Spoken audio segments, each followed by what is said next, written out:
Welcome back, everyone, to a long overdue Fallout Friday. I'm afraid real life from work and everything has just been catching up with me as of late, so I haven't had much time to do videos. I'm trying to get back into the swing of things. And these just arrived last week for me, so we have the latest part of the current release wave for Wasteland Warfare from Modiphius. A couple creature packs. We have the Guai and the Deathclaw Matriarch. So I've been super looking forward to definitely the Guai and the Matriarch. I have 3 of the other Deathclaws, so I need a different looking Deathclaw. So let's go ahead and start with the Guai. And these are 2 very different looking beasties. Now, a lot of times I'll get 2 of something like this, but I figured since it came with 2 in the box, and I'm not overly sure when I'll use them other than as NPCs, the 2 should be sufficient. Now, when the Brahmin wave is released, which the Brahmins are part of this current wave, I'll be getting 2 of those because you need at least 4 Brahmin. Come on. It takes 2 just to pull the car. But these are chunky. Oh, look at these guys. So, easy to tell which one belongs where, because we've got the arm for this one here. There are some super nice details on these. So, let's get here. So, lots of scarring, lots of radiation puckers. A little bit of flash here and there, nothing too major, it can't be removed. A lot of it might even come off of cleaning. As always, we're going to clean these. We have the branches and stuff, and then this little bear campsite logo that's been clawed up, which anyone who's done Fallout 4, this is near to the Corvega plant and possibly your first encounter with the Guai. So nice that they included that.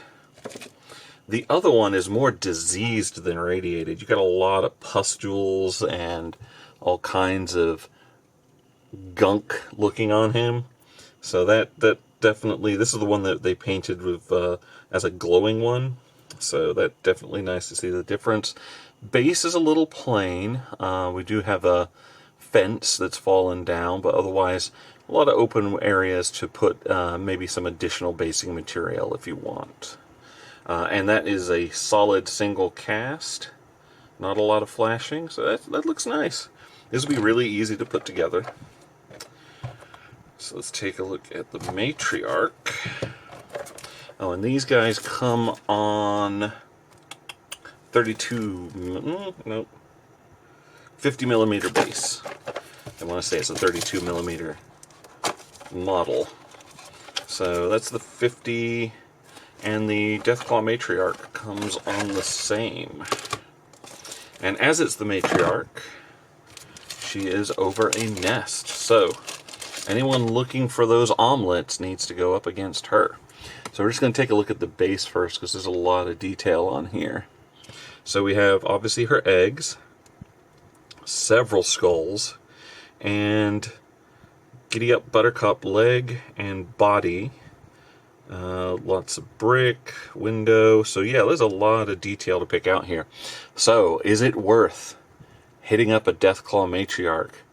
Ooh, I don't know. There's a lot of giddy up buttercup parts. In fact, there's 2 legs now that I see. And as we know, that's a lot of springs and screws and stuff. So could be worth it. Now for the Matriarch herself, she is a big old girl. Look at this. So body is one pose. Got some flashing to clean up. No, actually we don't. The body's pretty good. The head has some on the horns. Tail's a separate piece.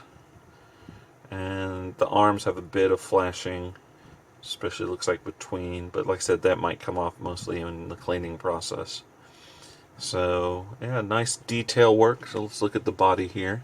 So you can see a lot, her fins, spines, whatever you want to call them. Very leathery, folded skin.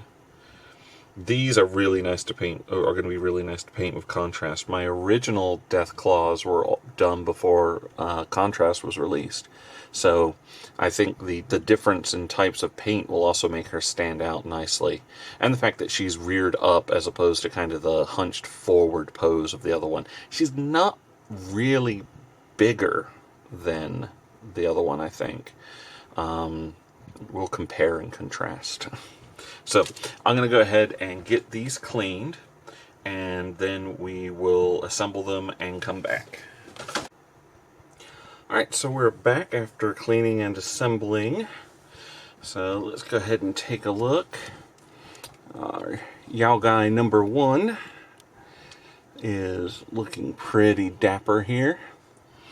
There's a bit of a line where the paws connected, so I may take some green stuff and or milliput and just fill that in a bit. Otherwise he's looking good. Our other one, since he was a single piece, there's no need to worry about that. And he looks nice and big. And then we have our matriarch, who it's a weird pose. It's kind of slumped forward, just chilling. So it's a little odd. Now, as I said, she's not really any bigger than your regular Deathclaw. I think the arms and hands might be yeah, they're a bit beefier. So,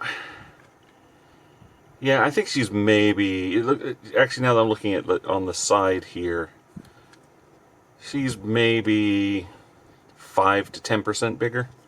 Not a huge amount, but she is a little bit bigger, so that's good. And as I said, it'd just be nice to have a different sculpt than the I'm coming to give you a big hug version. And this is the resin version, so we are having a direct comparison. Alright, so that looks good, yeah. So, super fun.